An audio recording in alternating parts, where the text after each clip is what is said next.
चलिए अब हम फोर्स ऑसिलेशन पढ़ते हैं, इसका मजा लेते हैं।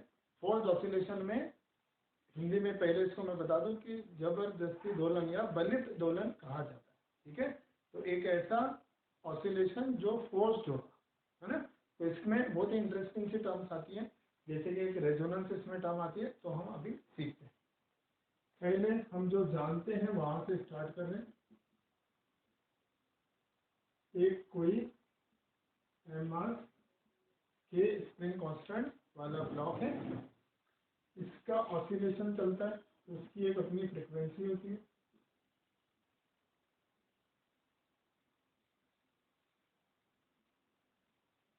वो इस तरह से लिखी, ठीक है। फिर आप पेंडुलम भी साथ में सोच सकते हैं, इसका ऑसिलेशन होता है, इसकी अपनी फ्रीक्वेंसी होती है।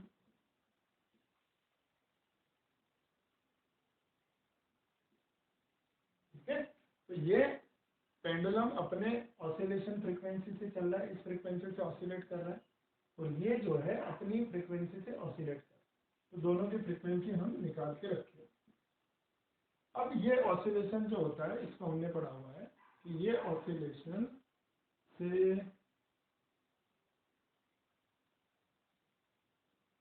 इस तरह से कर रहा है, ठीक है। मतलब इसका जो एम्पलीट्यूड है वो कांस्टेंट होता है।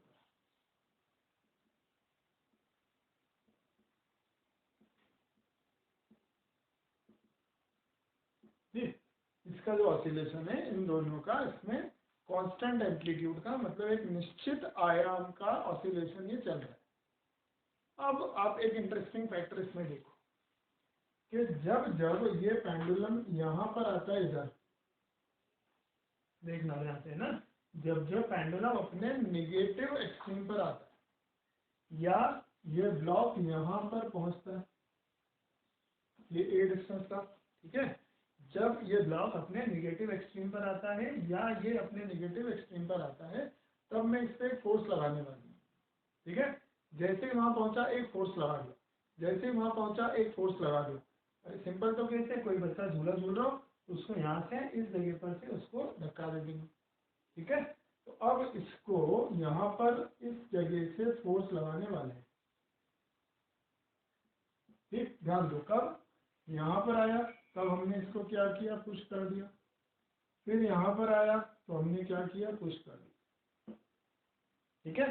तो अब जैसा कि हम जानते हैं कि अगर कोई फ्रिक्शनलेस सरफेस हो या जहाँ पे फ्रिक्शन ना हो, वहां पर एम्पलीट्यूड कांस्टेंट से ये चल रहा था, एनर्जी उसकी क्या थी, कांस्टेंट थी, एक जैसी थी।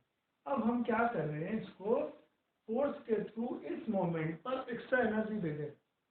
जैसे ये यहाँ पे पहुंचता है अपने नेगेटिव एक्सट्रीम पर, आप एक्स्ट्रा एनर्जी दे देते हो, तो क्या होगा भाई इसमें, तो यहाँ से जैसे ही हमने एनर्जी दी, एक्स्ट्रा सप्लाई हुआ, तो इसका एम्पलीट्यूड इधर थोड़ा सा बढ़ जाएगा, इसका एम्पलीट्यूड बढ़ जाएगा। अब जब ये वापस लौटेगा तो थोड़ा बड़ा एम्पलीट्यूड से लौटेगा, ठीक। तो कैसे होगा देखिए, कि हमने चलाया, यहाँ पे पुश किया, अब जो ये लाइन है ये थोड़ा ऊपर चला गया, बड़ा एम्पलीट्यूड हो गया, फिर आया बड़ा एम्पलीट्यूड से, आपने यहाँ पे फिर पुश कर दिया इसको, तो ये क्या हुआ, फिर बढ़ गया, ठीक। और ऐसे अगर आप लगातार इसको बाहर से फोर्स करते जाते हो, बाहर से फोर्स करते जाते हो, ठीक उसी जगह पर, सेम प्लेस पर, तो इसका एम्पलीट्यूड क्या होगा, इनफाइनाइट तक जा सकता है ऐसे। तो इसका एम्पलीट्यूड बढ़ते बढ़ते बढ़ते काफी ज्यादा बड़ा हो सकता है। जैसे कि इसको देखें, तो अब एम्पलीट्यूड बढ़ा और बढ़ा और बढ़ा, स्प्रिंग की अपनी एक स्ट्रेंथ होगी, ताकत होगी, उससे ज्यादा अगर आप बढ़ाते चले जाते हो, बढ़ाते चले जाते हो, एनर्जी देते ही जाते हो सिस्टम को, तो फाइनली सिस्टम क्या हो जाता है, डिस्ट्रॉय हो जाता है। तो ये फोर्स ऑसिलेशन का स्पेशल केस हमने देख रहे हैं, जिसमें हम एक फिक्स जगह पर इसको फोर्स सप्लाई कर रहे हैं, और साथ में ये भी ध्यान दो कि फोर्स सप्लाई करने के लिए हमने जो जगह चुनी है वो एक डेफिनेट टाइम इंटरवल चुना हुआ, एक डेफिनेट टाइम इंटरवल हमने सिलेक्ट किया हुआ है।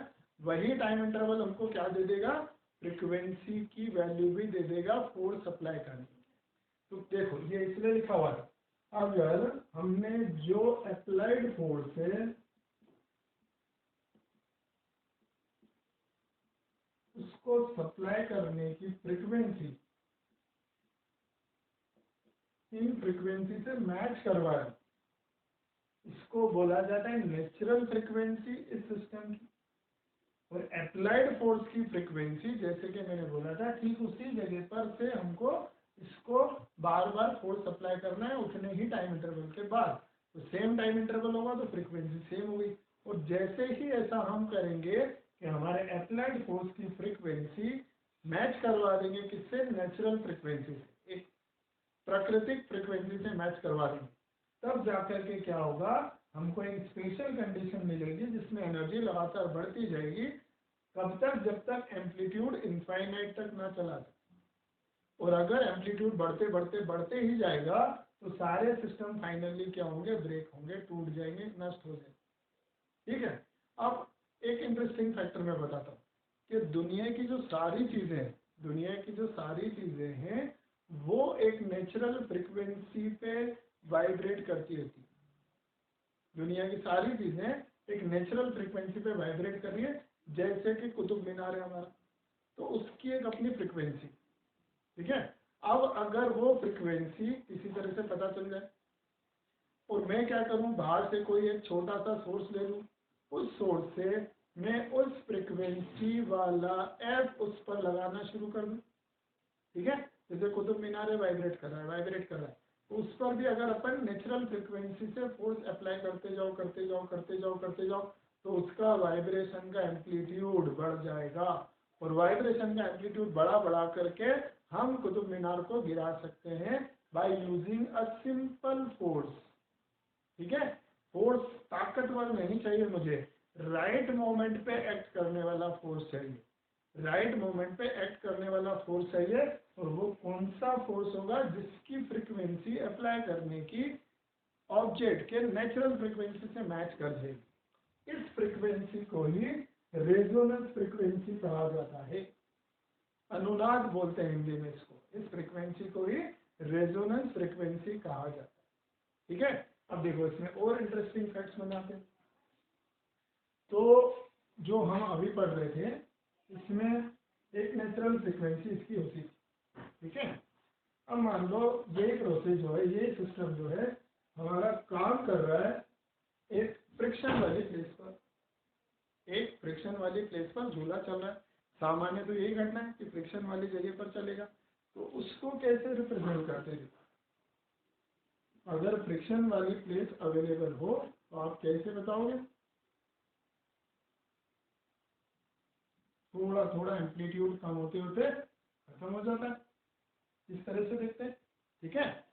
अब जैसे कि ये सिस्टम था, इसकी फ्रीक्वेंसी हमने और उसका एम्पलीट्यूड धीरे धीरे स्लो डाउन होते हुए दिखाया। अब इस पर अगर मैं फोर्स लगा दूं, रेजोनेंट फोर्स लगा दूं, तो फोर्स क्या करता है कि इसके जो एम्पलीट्यूड है उनको बढ़ाते जाता है, ऐसे चलाता है, ठीक है। ये क्या करता है, इसको बढ़ाते चले जाएगा, ये वाला जो बना है, ठीक। अब अगर दोनों साथ में कर दें तो क्या मतलब कि फ्रिक्शन जो है वो रिड्यूस कर रहा है एम्पलीट्यूड को, और हमारा जो एक्सटर्नल फोर्स लगाया है सिस्टम पर वो एम्पलीट्यूड को बढ़ा रहा है, ठीक है। और फ्रिक्वेंसी मैंने मैच करवा के रखी हुई है। तो होगा क्या, ये जो सिस्टम है ये अपने इनके बीच में एक फिक्स्ड फ्रिक्वेंसी पर चलना शुरू कर देगा जो अपना ये बराबर है, ठीक है। तो इसका मतलब क्या हुआ कि हम एक्सटर्नल फोर्स से रेजिस्टेंस वाले प्लेसेस पर भी किसी भी सिस्टम की एम्पलीट्यूड को मेंटेन कर सकते हैं, ठीक। तो ये एक्सटर्नल फोर्स लगेगा, रेजिस्टेंस फोर्स लगेगा, इनकी फ्रीक्वेंसी मैच करवाएंगे, और ये सब चीज़ें मैथमेटिकली भी लिखनी है हमको। तो वो अब हम अगले सेक्शन में देखते हैं।